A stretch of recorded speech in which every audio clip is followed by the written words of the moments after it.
আমরা বিশ্বাস করি, আশা করি, প্রত্যাশা করি যে এই সংসদ বাংলাদেশের রাজনৈতিক অঙ্গনে এবং অর্থনৈতিক অঙ্গনে নেতৃত্ব দেবে।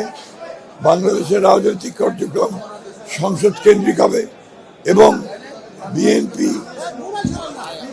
সংখ্যাগরিষ্ঠ দল হিসেবে জাতিকে ইচ্ছিত লক্ষ্যের দিকে নিয়ে যাবে। তারেক রহমানের নেতৃত্বে এই সংসদ নিঃসন্দেহে সকল কর্মকাণ্ডের কেন্দ্রবিন্দু পরিণত হবে, সেটা আপনারা ভবিষ্যৎ দেখতে পাবেন।